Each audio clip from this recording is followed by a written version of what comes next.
Merhabalar arkadaşlar, kanalıma hoş geldiniz. Bugün yine birlikte şahane bir bandana yapacağız. Gördüğünüz gibi yine rengini çok tatlı böyle bir yeşil mavi arası bir renk seçtim. Şahane bir renk. Koyu bir mint yeşili rengi. Güzel.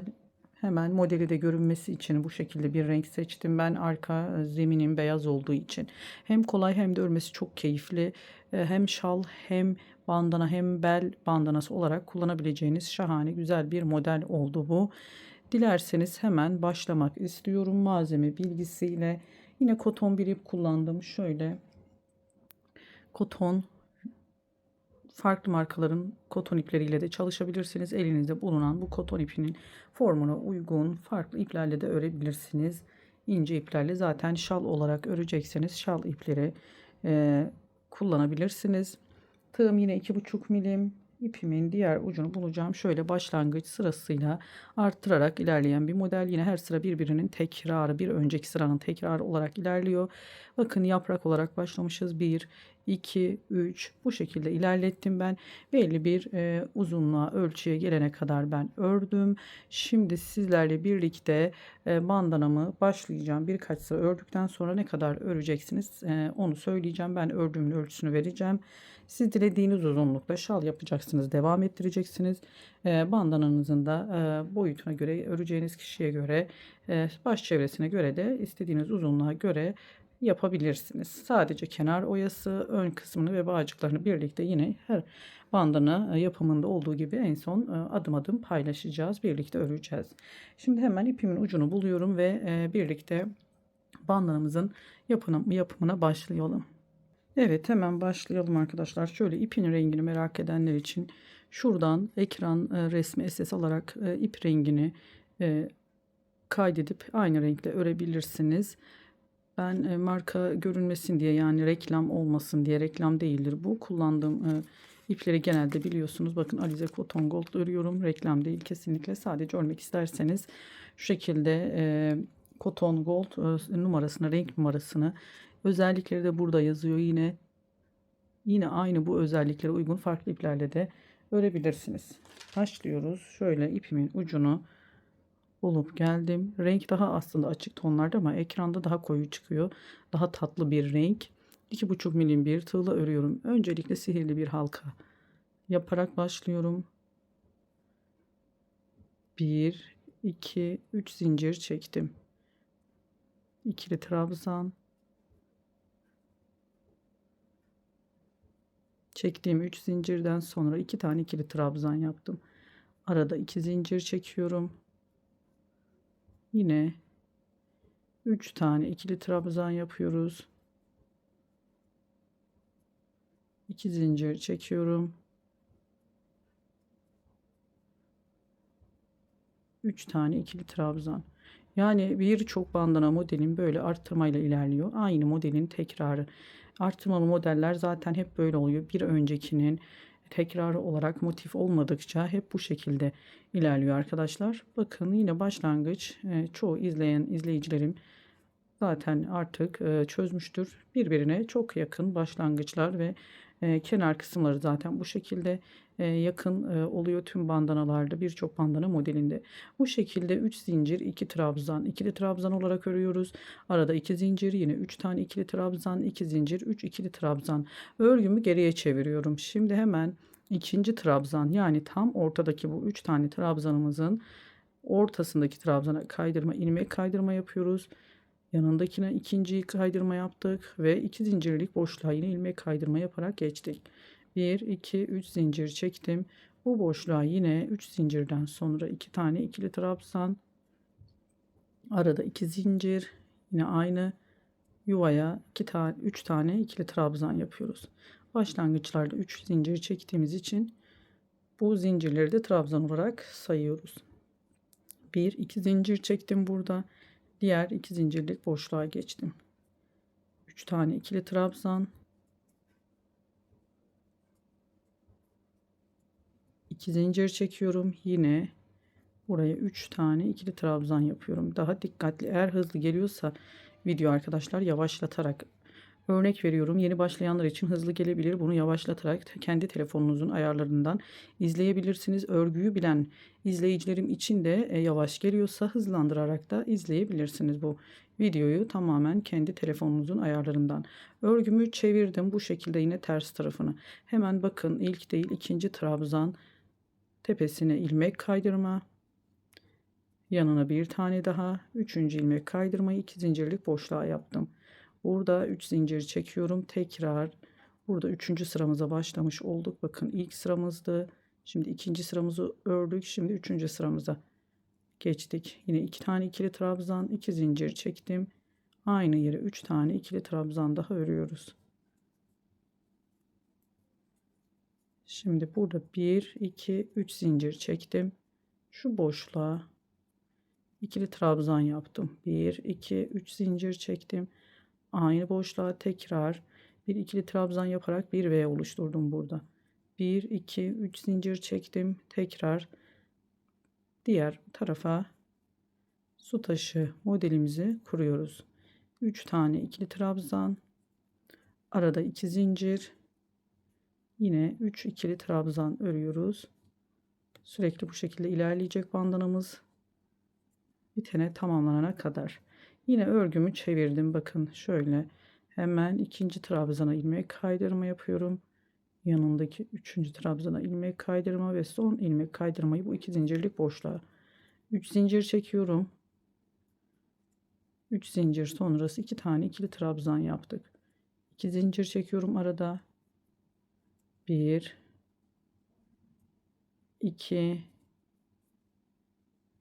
3. 2 seferde çıktığımız ikili trabzanlarımız. Bu sırada bakın 3 zincirle başladık. Şu alttaki şimdi modelimizi kuracağız ya, şu V'yi oluşturduğumuz sıranın şu kenarlarında 3'er zincir yapmıştık. 3, 3. Şimdi bu sırada 1, 2, 3, 4 zincir çekiyoruz ve direkt bu V olan boşluğa 7 tane ikili trabzan yapıyoruz. 2, 3, 4, 5, 6 ve 7. Bakın 7 tane ikili trabzan yaptık. Şimdi yine aynı 4 zincir çekiyorum. Bu tarafta 4 ile geldik. Yine 4 zincirle su taşı modelimizi diğer taraftaki 2 zincirlik yuvaya bağlıyoruz. 2, 3 tane ikili trabzan, arada 2 zincir, tekrar 3 ikili trabzan yapıyoruz. Bu sırayı da tamamladık. 4. sıramız, çevirdik örgümüzü. 5. sıramıza geçiyoruz. Hemen 2. trabzana ilmek kaydırma, 3. trabzana ve 2 zincirlik boşluğa 3 zincir çekiyorum. Yine 3 zincir sonrası 2 tane ikili trabzan ve arada 2 zincir çekiyorum. 3 tane ikili trabzan daha örüyorum. Şimdi bu sırada 4 zincirimizde, bunu söylememin nedeni nedir arkadaşlar? Bakın V'yi oluştururken yanlarda 3 zincir çektik. 7 tane trabzan yaptığımız sırada yanlarda 4 zincir, 3, 4. Şimdi bu sırada 7 zincir çekeceğiz. Diğer sonraki sıralarda modeli kurarken hep aynı tekrarı olacağı için ben genelde bu yolu izleyerek ilerliyorum. 3, 4, 7 diye karıştırmamak adına şimdi 1, 2, 3, 4, 5, 6, 7 zincir çektim. Buradaki 7 trabzanımız vardı. İlk trabzan değil, ikinci trabzan tepesine sık iğne ile direkt geçiş yaptım. 1, 2, 3, 4 ve 5. Son trabzan tepesine de batmadım. İlk trabzan tepesine de 7 tane trabzanımızın ortada 5 tane sık iğne yapıyoruz. Baştaki ve sondakine batmadan. Şimdi 1, 2, 3, 4, 5, 6, 7 tane zincir çektik. Tekrar diğer su taşı modelimize trabzanla geçiş yaparak buradaki modelimizi kuruyoruz. Yani 3 zincir, 4 zincir, 7 zincir. Şimdi birkaç sıra ördüğümüzde matematiğini anlayacaksınız. Çok basit, çok keyifli bir model. Hemen 3 trabzan daha yaptım. Bakın 1, 2, 3, 4, 5. sırayı da tamamladık. Geriye örgümü çeviriyorum. Kaydırmalarımı hemen yapıyorum. İkinci, üçüncü ve hemen 2 zincirlik boşluğa da toplamda 3 ilmek kaydırma yapıyoruz. 3 zincir çektim. Yine buraya modelimizi kuralım. 3 zincir sonrası 2 trabzan, arada 2 zincir ve 3 tane ikili trabzan daha örüyoruz. 3. Üçüncüyü de ördük. Şimdi ne yaptık? 7 zincir çekmiştik. Bizim bu 7 zincirlik sıramızdan sonraki sıramız şu V'leri oluşturacağımız. Burada bir V oluşturmuştuk. Bakın bir modelimizi kurduk. Şimdi biz bu 7 zincirlik sırayı yaptık. Sırada şu V'leri kuracağız. 7 zincirlik o zincir ortalarına bir tane V oluşturacağız. Bir tane de buradaki 7 zincirlik kısma bir V oluşturacağız. Yapraklarımızı arttırma sıramız oluyor. Yani burada zeminlerini hazırlayacağız. Yapraklarımızı arttırdığımız bu 7 zincirlik zeminler üzerine V'ler oluşturacağız. Şimdi ne yapmıştık? Biz V oluştururken 3 zincir çekerek V'yi oluşturmuştuk. Bakın 3 zincir, 4 zincir, 7 zincir. Hemen ne yapıyoruz? Burada bunu anlatmamın sebebi çok soru geliyor. Ayşe Hanım tamamını keşke yapsaydınız. İşte yarıya kadar geldim, bandanam yarım kaldı. İşte arttırmalı modellerde özellikle. İnanın çok basit. Yani şimdi bu sırayı ördüğümüzde ben hemen nasıl yapıyorum? Benim genelde çalıştığım sistem bu şekilde. Burada ne yapmıştık modeli kurarken? Bakın 3 zincirle V oluşturacağız. Bu 3 zincirle V oluşturacağımız şu 7 zincirlik zincirler üzerine oluşturacağız. Biz sadece şu ilk etapta 2 zincir üzerine oluşturmuştuk. Bundan sonra 2 zincir çekmek yok. Bundan sonraki V'lerimiz hep 7 zincirlik bu zincirler üzerine olacak. Hemen 1, 2, 3 zincir çektim. Bakın tığıma ipimi bir kez doluyorum. Burada sayıyoruz. Ters tarafına denk geldi zaten. Zincirimizin hep ters tarafına denk gelecek. 1, 2, 3. Dördüncü şöyle zaten şöyle dışarıya yatay bir şekilde ilmekler görünüyor. Şu ilmeklerden bahsediyorum. Dördüncü ilmeğin içerisine gördüğünüz gibi battığınızda ortayı zaten saymadan da rahatlıkla bulabilirsiniz. İkili trabzan yaptım. 3 zincir çekiyorum. Yine aynı battığım yere bir ikili trabzan daha yaparak burada bir V oluşturdum. Bu V bizim bir sonraki sırada 7 tane trabzanı yapacağımız nokta. Bakın şu 7 tane trabzanı yapmıştık. Buraya yapacağız sonraki sırada. Hemen ne yapıyoruz? Tekrar 3 zincir çekiyorum. Başlarda 3 zincir çektiysek bu sırayı hep 3 zincirle oluşturacağız. 3 zincir çektim. Burada 5 tane sık iğnemiz vardı. İlk sık iğneye batmıyoruz. Eksiltmeye gidiyoruz yaprağımızı. Artık bir tane yaprağımızı kapatırken diğerlerinin bakın V oluşturarak bir sonraki sırada yapraklarımızı oluşturacağız. 7'şer trabzan yaparak. Burada 5 sık iğnemiz vardı. İlkine batmadan şu ortadaki 3 sık iğne üzerine 3 tane sık iğne yapıyoruz. Baştaki ve sondakine batmıyoruz. Bakın. Bir ve şu baştaki ve bu sondakine 2 taneye batmadan 3 sık iğne yapıyoruz. Tekrar 3 zincir çekiyorum. İpimi doluyorum ve buradaki sıradaki 7 zincirlik boşluğumu tam ortasına 4. sık iğne içerisine bir ikili trabzan yaptım. 3 zincir çektim. Yine aynı noktaya bir tane ikili trabzan yaparak bakın 2 tane V'miz oluştu burada. Bu V'lerimize bir sonraki sırada 7'şer tane trabzan öreceğiz. Şimdi 1, 2, 3 zincir yaptık. Yine bu sırada hızlıca şu kenarlardaki su taşı modelimizi kuralım. 3 trabzan, 2 zincir, 3 trabzan ve örgümü yine çeviriyorum. Çevirdikten sonra hemen ikinciye ilmek kaydırma, yanındaki trabzana ve 2 zincirlik boşluğa 3 zincir çekiyorum. Özellikle yeni başlayanlar için bunu anlatmak zorundayım. Belki örgü bilenler sıkıcı, uzun bulabilir ama çok sorulan sorular çok. Bazı izleyicilerim yarım bırakıyoruz Ayşe Hanım tekrarını. Keşke sonuna kadar deseniz de arkadaşlar, şuraya kadar bile 15 dakika oldu şu anda bu video. Çok sonuna kadar yapmak yani 3-4 saat demektir. O yüzden de ben sizlere elimden geldiğince anlayacağınız şekilde anlatmaya çalışıyorum. Şimdi burada ne yaptık arkadaşlar? 3 zincirle başladık. Yani bizim şu V oluşturduğumuz sıra 3 zincirde, şimdi 7 tane trabzan V'lere ve tam şu V'lerin ortasına 7 trabzan yapacağız. 2 yaprağımızın başlangıcı olmuş olacak. Zeminlerini hazırladık. Şimdi yapraklarımızı oluşturacağız. Biz ne yapmıştık? Burada 7 trabzan yaptığımız sırada 3'tü 4 zincir çekmiştik. Burada da aynısını yapacağız. 3 zincirle V'ler oluşturduğumuz sırada 3 zincir çekmiştik. Şimdi yapraklarımızın 7 trabzanını yapacağımız sırada 4 zincir aynısını yapıyoruz. 4 zincir çektik ve direkt V içerisine geçiş yaparak burada 7 tane ikili trabzan yapıyoruz. Bu V'lere 4, 5, 6 ve 7. Tekrar ne yapıyoruz? 1, 2, 3, 4 zincir çektik.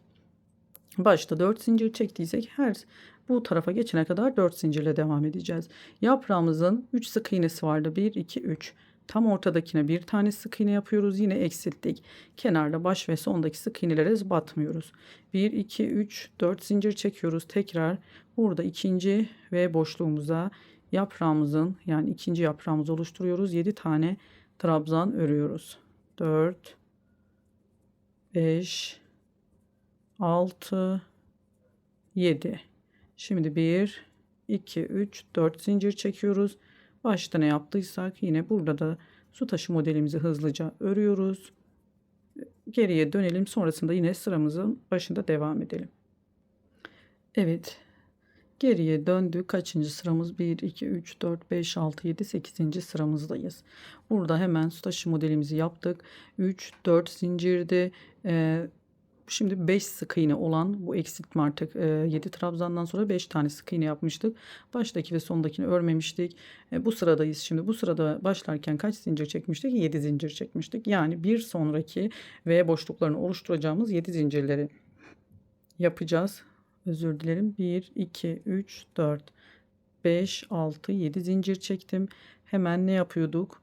7 trabzan sonrası ilk trabzana değil şu ikinci trabzandan direkt sık iğne ile başlıyorduk. Buraya 1, 2, 3, 4, 5 tane sık iğne yaptık. Tekrar 1, 2, 3, 4, 5, 6, 7. Şimdi 7 zincir çekeceğiz. Yaprağımızı kapattık. Direkt karşıya geçeceğiz. Burada 2 tane yapraktı.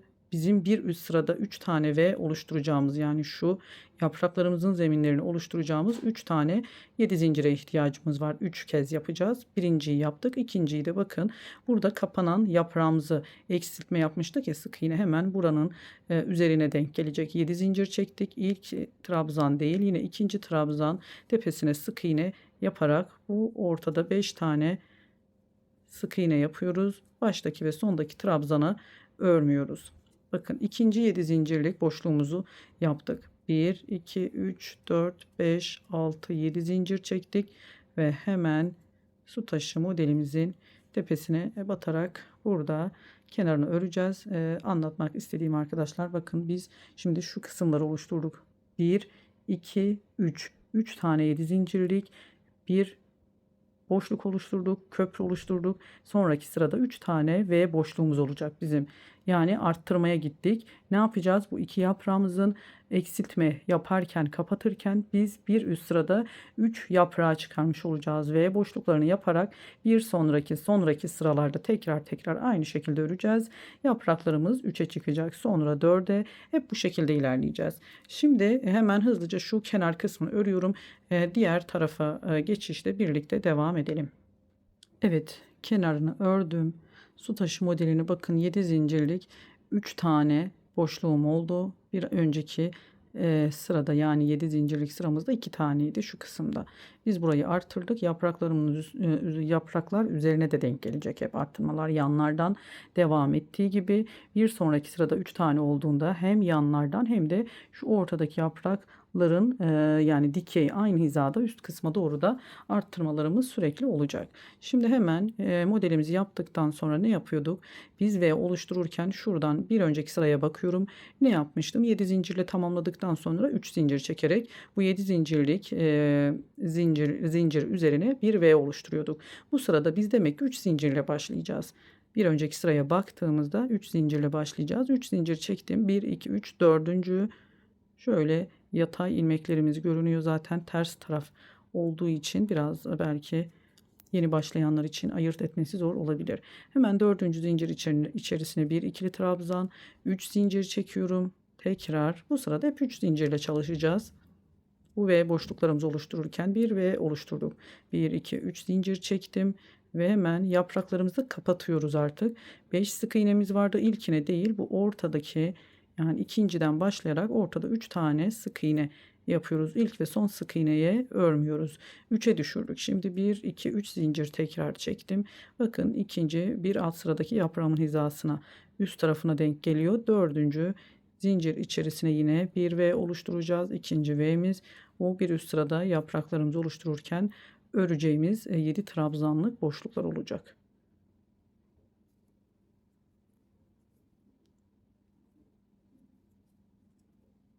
Bir, iki, üç zincir çektim. Tekrar şöyle göstermek istiyorum.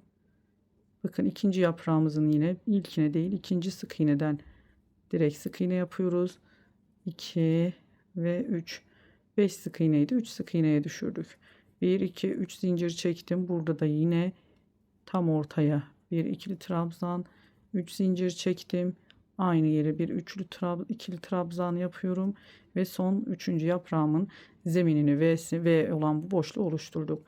3 zincir çekiyorum. Tekrar bu su taşı modelimizi örüyoruz. Yine örüp devam edelim. Bu tarafa döndüğümüzde evet, şimdi bakın yine geriye döndük. Burada 3 zincirle başladık. Tekrar 3 4 7 diye devam edeceğiz. Sırada 4 zincir olarak öreceğimiz sıra yapraklarımızın trabzanlarını yapacağız. Direkt 4 zincirle V boşluğuna 7 tane trabzan örüyoruz. Bu sırada 3 tane bu 7'li trabzanlarımızın olduğu kısım, yani sıradayız. 5 6 7 7 tane trabzan ördük. İlk yaprağımız yine 3 4 zincir çektik. 4 zincir çektik. Yapraklarımızı kapatırken bakın buraya bir sık iğne ile bitişi yapacağız sürekli. 3'tü 1'e düşürdük. Tam ortasına bir sık iğne ile geçtik. Yine 4 zincir ve sıradaki V boşluğuna yine 7 tane ikili trabzan. 3 4 5 6 7 1 2 3 4. Bakın ikinci yaprağımızın yine tam bu 3 sık iğne olan kısmı, tam ortadaki sık iğneye yine baştaki ve sondaki sık iğnelere batmıyoruz. 4 zincir çektik ve son yaprağımızın başlangıcını yapıyoruz. 7 tane ikili trabzan. 3 4 5 6. Bu sırada 7'ye çıkardık. Pardon, 3'e çıkardık yapraklarımızı. Bakın 1'de 2 yaptık. Şimdi 3'e çıktı. Hemen 1 2 3 4 zincirle su taşı modelimizi yapalım. Burayı yapıp geri döndüğümüzde tekrar bir sıra daha göstereceğim. Hemen çevirdim. Kaçıncı sıradayız? 1 2 3 4 5 6 7 8 9 10 11. sırayı örüyoruz. Bakın yapraklarımızı 3'e çıkardık. Şimdi bu sırada ne yapmıştık? 3 zincir 4 zincir, şu kenarda 7 zincirlik sıraya geldik. 4 5 6 7 zincir çektim ve hemen ne yapıyorduk? 7 zincirle şu ilk trabzan değil ikinci trabzana tepesine sık iğne yaparak burada 5 tane sık iğne yapıyoruz. 3 4 ve 5. Baştaki ve sondaki trabzana yapmıyoruz. Sadece arada olan 5 sık iğnemizi yaptık. 1 2 3 4 5 6 7 zincir çektik. Bakın 2 yaprağımızın da kapatmıştık. Şimdi 7 zincirle direkt yine karşıdaki 7 trabzanlı yaprağımızın ikinci trabzanına sık iğne ile geçiş yapıyorum. 2 3 4 ve 5. Tekrar 1 2 3 4 5 6 7. Yine kapattığımız yaprağımıza hiç direkt bir işlem uygulamadan sıradaki 7 trabzanımızın ikincisinden sık iğne yaparak başlıyoruz. 3 4 ve 5. Burada 4'e çıkardık 7 zincirlik boşlukları. 2 3 4 5 6 7 ve hemen su taşı modelimize orta kısmına bağladık. Bakın gördüğünüz gibi arkadaşlar, şimdi bir üst sırada 1 2 3 4 yaprak zemin oluşturacağız. Bu 7 zincirlik kısımların ortalarına ve boşlukları oluştururken 3'er zincirle başlayacağımız sıraya geçiyoruz.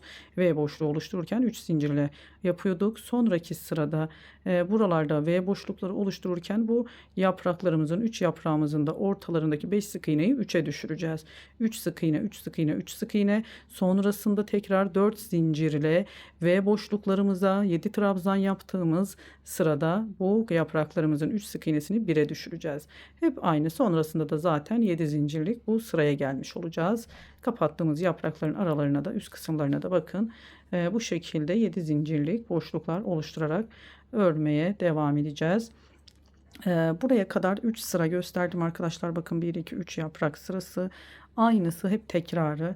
Bundan sonrası çok kolay. Yine aynı bir alt şu yaprak modeli sırasında ne yapıyorsanız, örneğin çevirdim 7 zincirlik sıramı. Şimdi 7 zincirlik sıramı çevirdikten sonra ne 3 zincir çektiğimiz sıraya denk geldik. 3 zincirde ne yapmıştık? Biz bakın V boşluklarını oluşturduk. 3 zincir çekerek yaptık. Burada ne yaptıysak aynı sistemle ilerleyeceğiz. 3 zincir çektik. Tam 7 zincir ortasına bir trabzan, 3 zincir, aynı yere bir trabzan, bir V boşluğu.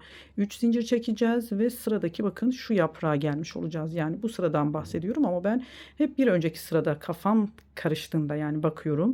Adım adım bu şekilde ilerliyorum. Yeni başlayanlar böyle yapabilir. Bu V'yi oluşturduktan sonra tekrar 3 zincir çektim. Bakın ne yapıyoruz? Bu 5 sık iğne yaptığımız yere 3 tane sık iğne olarak ilerliyoruz. Tekrar 3 zincir V boşluğu şu aralara, tekrar 3 zincir, 3 sık iğne buraya, 3 zincir buraya V boşluğu, 3 zincir, 3 sık iğne, 3 zincir V boşluğu, 3 zincir, tekrar su taşı modelimizi yapıyoruz. Yine geri çeviriyoruz.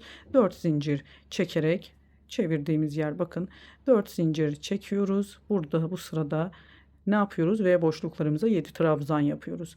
Bunu alt sıraya da bakarsanız aynı şekilde ilerliyor. Hiçbir farkı yok. Bu şekilde modelinizi istediğiniz ütülediğinizde de daha direkli duracaktır. Bakın ben buna hafif bir ütü yaptım.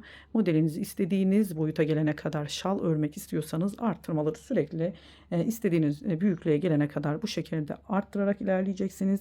Bandana çocuklar için ya da yetişkin bandana yapmak istiyorsanız da yine istediğiniz boyuta gelene kadar devam edin. Ben şimdi bunu kaç model yapmışım? Bir sıra daha örebilirdim. 1, 2, 3, 4, 5, 6, 7, 8, 9, 10 tane yaprak olana kadar arttırmayı devam ettim. Yine ön taraftan da sayarsak 1, 2, 3, 4, 5, 6, 7, 8, 9, 10 yaprak hem yandan hem önden.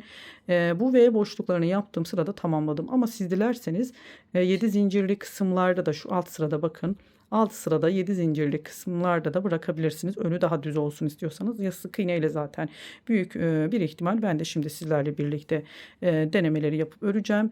Ben şimdi bu V boşluklarını yaptığım sırada tamamladım. 10 yaprak değil de 11 12 de yapabilirsiniz. Dediğim gibi bu tamamen sizin istediğiniz boyut ne kadar istiyorsanız o kadar artırarak büyütebilirsiniz. Ve boşluklarını yaptığım sırada bıraktım. Buraya geldim. Bu şekilde sık iğne giderek ben de deneyeceğim. Ama siz dediğim gibi şu ön 10 yaprak olana kadar ya da yaprak sıranızı tamamlayın istediğiniz boyuta gelene kadar. Sonrasında da birlikte inşallah hem yan kenar oyalarını hem ön kısmını bağcıklarını yapıp bandanamızı tamamlayacağız. Kolay gelsin size de. Evet, unutmadan bir de ölçüsünü sizlerle söylemek istiyorum. 10 yaprakta ne kadar uzunluğu oldu benim kenar oyasını örmeden şöyle 48 santim uzunluğunda, 48 hatta 50 santim diyelim arkadaşlar. Ütülemede de bir 2-3 santim açılma payı oluyor. Yanlardan da 40 santim ve şu uzunluk olarak da 29 santim uzunluğunda oldu. Henüz kenarlarını örmediğimiz bu ölçüler. Zaten çok fazla uzun bir oya şekli örmeyeceğim. Kısa kibar bir oyası olacak. Hemen birlikte devam edeceğiz. Siz de bandananızı tamamlayın. Evet arkadaşlar, şimdi şöyle söylemek istiyorum. Şu V boşluğuyla bırakmıştım ben. Size az önce söylediğimde ama kenar oyasını farklı bir şekilde değiştirdiğim için şu V boşluğu değil de 7'şerli trabzanları yaptığımız sırayı da yapalım. V boşluğu sırası sonrasında daha güzel bir ön taraf için kenar oyası buldum. Yani şu anda hatta onu denedim arkadaşlar. Çoğu zaten ben videolarımda, bandana videolarımda kendi böyle zevkime göre kafama gelen farklı fikirleri deniyorum. O yüzden de V boşluklarıyla denedim olmadığı için ama dilerseniz siz onun üzerine de sık iğne yapabilirsiniz. Bu sırayı hiçbir farkı yok. Zaten 1, 2, 3, 4, 5, 6, 7, 8, 9, 10. 10 taneydi yaprağımız. Sadece bir sıra daha fazla ördük. Ve boşluğumuzda az önce size söylediğimde ben sadece bu sırayı da 7'şerli trabzanlar yaparak 4 zincirle bakın yapraklarımızın da kapanışlarını yaptık. Hem şu 10. yapraklarımız da tamamlanmış oldu. Şimdi bu sırada ben bıraktım. Siz yine dediğim gibi arttırmak isterseniz arttırarak yine sırası bu 7 trabzanlı olan sırada bırakalım. Hemen kenar oyasını yaptım ve şimdi pardon su taşı modelini yaparak buradan kenar oyasını yapacağız. Sonrasında gelip burada bir bağcık, sonra ön tarafını göstereceğim. Bakın deneme de yapmışım ben. Şöyle 3-4 tanesine örüp nasıl göründüğünü görüp kendim hoşuma gittiğinde zaten sizlerle de paylaşıyorum. Sayfamdan, Instagram'dan beni takip edenler bilir. Eğer hoşuma gitmiyorsa, uyum sağlamıyorsa, uygun olmuyorsa ben de kesinlikle güzel görünsün istiyorum sizlerle en güzelini sizlere sunmak için. Şimdi buradan hemen oyamı tamamladım ve kenarındaki şöyle çıtı pıtı çok kolay bir oturuşta bitirebileceğiniz bir oya. Çok salkım saçak bir oya yapmak istemedim. Zaten modelin kendi çok güzel. O yüzden de göz yorsun istemedim. Şöyle 1, 2, 3, 4, 5 zincir çektim. 1, 2, 3, dördüncüye şöyle batarak ilmek kaydırma yaptım. Bir pıtırcık oluşturdum. Bir zincirimiz kalmış olduğu için burada da bir zincir çektim. Ve hemen şurada 3 tane trabzanımız var diye 3 zincir olan kısma şöyle zincir içerisine sık iğne ile kapattım. 1, 2, 3, 4, 5 zincir çekiyorum. 1, 2, 3, dördüncü zincir içerisine ilmek kaydırmayla bir pıtırcık, bir zincir çekiyorum. Ve burada da bakın kaydır bir sıra 3 zincirli oldu. Bir sırada kaydırma yaptığımız sıra vardı burada bakın. Geriye dönüşlerimizde 2 kaydırma yaptığımız sıraydı. O yüzden bu sıra biraz daha geniş görünüyor. Biz burada tam şu araya değil de şuradaki bakın kaydırma yaptığımız geriye dönerken kaydırma yaptığımız sık iğne oluştu. Orada tam arasına yine batıyoruz. 1, 2, 3, 4, 5 zincir çektim. Dördüncüye sadece bir zincir bırakıp dördüncüye bir pıtırcık yaptım. Bir zincir çekiyorum. Sıradaki 3 zincirlik boşluğumuz bakın hemen bu araya sık iğne ile kapatıyorum. 1, 2, 3, 4, 5 zincir çektim. Dördüncüye bir pıtırcık oluşturuyorum. Bir zincir çekiyorum. Sıradaki kaydırma ilmeği yaptığımız nokta hemen burada ilmeğin yani ilk tepe kısmına şunu izah etmeye çalışıyorum. Şu aradaki trabzan boşluğuna batarsak burada kaydırma ilmeği olmayan sıra olduğu için burada rahatlıkla tam köşeye denk geliyor. Buraya battığımızda burada bakın bir çıkıntı olmuş oluyor. Bu da hoş görünmüyor. O yüzden o nedenle bu kaydırma ilmeği olan sıralarda şu araya tam ilk kaydırma yaptığım ilmeğin içerisine kapatıyorum. 1, 2, 3, 4, 5 bir pıtırcık oluşturuyorum dördüncüye.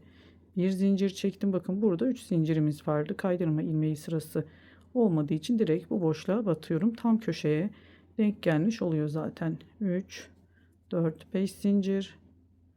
Dördüncü zincir içerisine ilmek kaydırma yapıyorum. Bir sık iğne bakın yine geniş görünüyor zaten belli oluyor.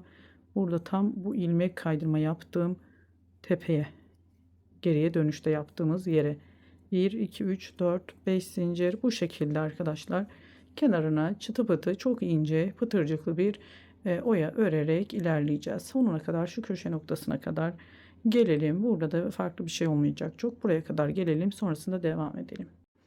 Evet, sonuna kadar bakın köşe kısmına kadar ördük. Oyamızı bir zincir çektim. Burada son köşe noktaya tam şu içerisine zincirimizin batalım ki burada şu temizlediğimiz ipimiz de arada kalsın. Evet. Tam tepede olsun. Burada 50 tane zincir çekip ahşap boncuk takacağım. Bu şekilde denedim. Daha hoş durdu. Yani şöyle pıtırcıklı bir küçük bir pıtırcık yapmayı yaptım ama hoş olmadı. Hoşuma gitmedi arkadaşlar. Şimdi 2, 3, 4, 5, 6, 7, 8, 9, 10, 11, 12, 13, 14, 15, 16, 17, 50 adet zincir çekiyorum. 50 adet zincirimi çektim. Hemen bakın buradaki diğer modelimizin karşı taraftaki hemen tam tepeye battık. Şu kaydırma olan sıralar arkadaşlar, şurada bir çıkıntı ilmeklerimiz oluyor. Bakın bu normal 3 zincirle olduğu kaydırma ilmeğiyle geçtiğimiz sıra değil. Bu kaydırma ilmekleri olan sıralarda şöyle çıkıntılar var. Şimdi onları da battıktan sonra şu tepe noktasına ipimi şöyle dikkatli izleyin. Bakın hiç ipimi almıyorum. Buraya ilmeğimi çıkarıp tekrar bu çıkıntıdaki şu ilmeği de alıp hepsini birlikte kapatıyorum arkadaşlar. 1 2 3 4 5 zincir çektim. Şimdi normal diğer taraftaki gibi dördüncüye bir pıtırcık oluşturacağım. Bir zincir çektim. Burada hemen şu boşluğa kapatıyorum sık iğne ile.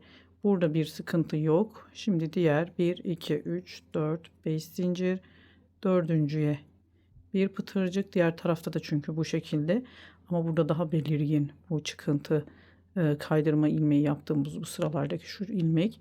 Şimdi bir zincir çekiyorum, hemen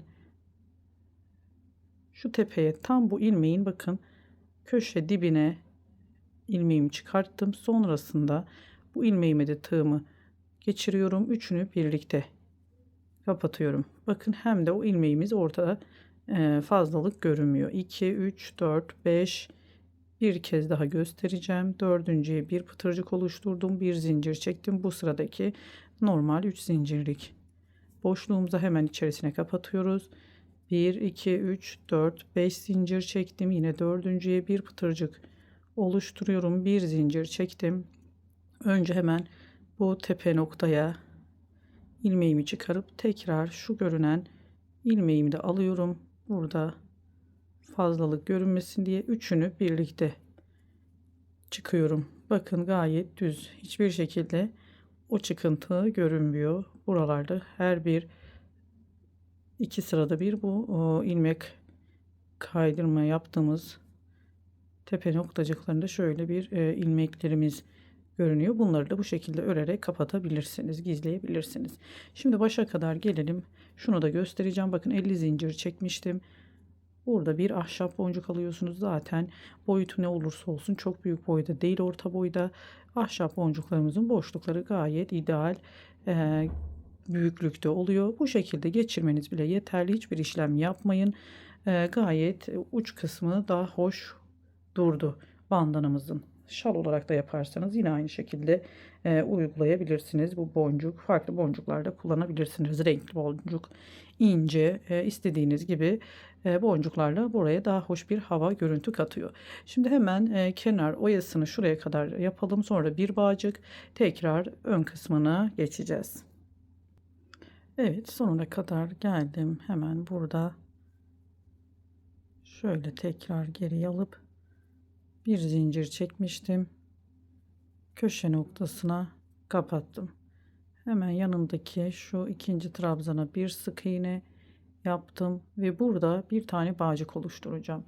Bağcık içinde zaten klasik zincir çekerek 65 zincir çekeceğim, yaklaşık 65-70 zincir çekelim ve sonrasında kaydırma ilmeği ile aşağıya doğru ineceğiz. 65 zincir çektim. Hemen şöyle ikincisinden kaydırma, ilmek kaydırmayla sonuna kadar yapıyoruz. Siz bu uçlarına boncuk yine takabilirsiniz. Ahşap boncuk nasıl taktığımın birkaç videoda taktığım var. Bandana videolarında ucundan geçirerek düğüm atıyorsunuz. Hiçbir bu kadar. Sonrasında o düğümü boncuk içerisine çekiyorsunuz. Dilerseniz de böyle sade kullanın. Şimdi sonuna kadar ilmek kaydırma yapalım. Evet, sonuna kadar ilmek kaydırma yaparak indik aşağıya ve burada son kaydırmayı yaptıktan sonra şurada sık iğne yapmıştık. Bu sık iğnenin şu iki dalına da yine ilmek kaydırma yaptım ve hemen sıradaki trabzan tepemizdeki sık iğnemize bağladım. Burada bir bağcık oluşturdum. Sırasıyla şimdi geliyoruz. Buraya 2 ve 3 trabzan tepsine birer tane sık iğne yaptık. Şimdi hemen ne yapıyoruz arkadaşlar? Burada başlangıçta 4 zincirimiz vardı. 2 tane sık iğne yaptıktan sonra tığıma ipimi doluyorum. Şöyle gevşek tutalım. Burada 7 trabzanımız vardı. Pardon, ipimin başına almadan 7 trabzan, ilk trabzan tepesine şu şekilde ters sık iğne yöntemi dediğimiz ama normalde düz örüyoruz. Bakın tığımı buraya 2 sık iğne yaptıktan sonra şöyle tığımı, ilmeğimi biraz gevşetiyorum. Sıradaki trabzan tepesine çıkarıp bu şekilde çevirip arkaya doğru, sonra içerisinden ilmeğimi çıkarıyorum. Tekrar yine aynı işlemi yapıyorum. Çeviriyorum. İçerisinden ilmeğimi çıkarıyorum. Bu ters sık iğne görüntüsü veriyor. Çok hoş. Bu şekilde denediğimde çok güzel bir görüntüsü oldu. Hem de farklılık olsun. Bakın, hiç tığıma ip dolamadan direkt trabzan tepesinden ilmeğimi çıkarıyorum. İkisini şöyle bir çevirip sonra ipimi içerisinden geçiriyorum.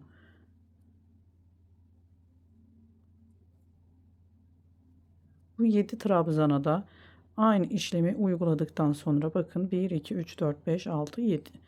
7.'yi de yaptık. Arada ne yapmıştık? Biz bağlantı noktalarımız 4'er zincirlik. Buraya bir sık iğne ile geçtim. 2 zincir çekiyorum ve diğer 4 zincirlik noktaya yine bir sık iğne yaparak tekrar hemen ipi alıyorum, sürekli elim alıştığı için. Tekrar bir tane sık iğne yaptıktan sonra ilk trabzan tepesine yine bakın ilmeklerimi uzun tutuyorum. Bu şekilde kapatıyorum.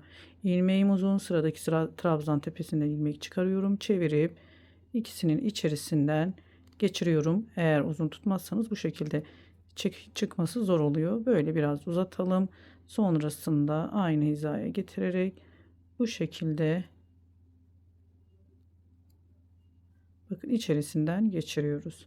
Toplamda 7 tane, 7 kez tekrar ediyoruz. 7 trabzan tepesini de bu işlemi eliniz alıştığında çok rahat öreceksiniz. Dediğim gibi ilmeklerinizi biraz uzun tutmanız gerekir. Şu şekilde tığınızda sonuncuya da yapıp bakın 7 tane, 1 2 3 4 5 6 7, hemen sıradaki 4 zincirlik boşluğa sık iğne ile bağlıyorum. 1 2 zincir çektim, burada yanındaki 4 zincirlik boşluğa geçiyorum ve şimdi sıra yine aynı işlemleri uyguluyoruz. Bakın ilmeğimi uzatmak için tekrar çıkardım tığımdan, çünkü uzatmazsak çıkışlarımız zor olacaktır. Bu şekilde ilkini yaptık. Yine uzattım. Şöyle uzattığım mesafeyi de sizlere yakından göstermek istiyorum. Sıradaki trabzan tepesinden yine ilmek aldım.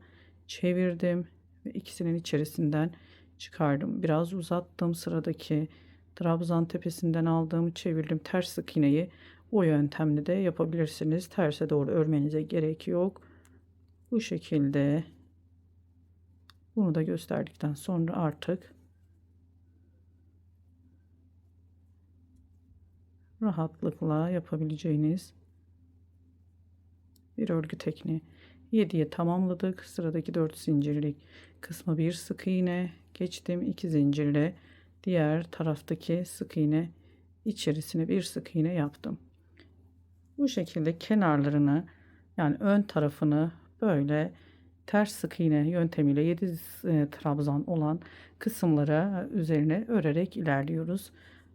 Sadece bu. Buraya kadar gelelim. Bakın ne kadar hoş görünüyor. Aradaki farka bakabilirsiniz. Güzel bir görüntü oldu ters sık iğne ile. Sonuna kadar tüm bu 11 tane olması gerekir. 11 tane bu trabzan, 7 trabzan olan 11 tane yaprak, yani başlangıç sıramız aslında bizim burası.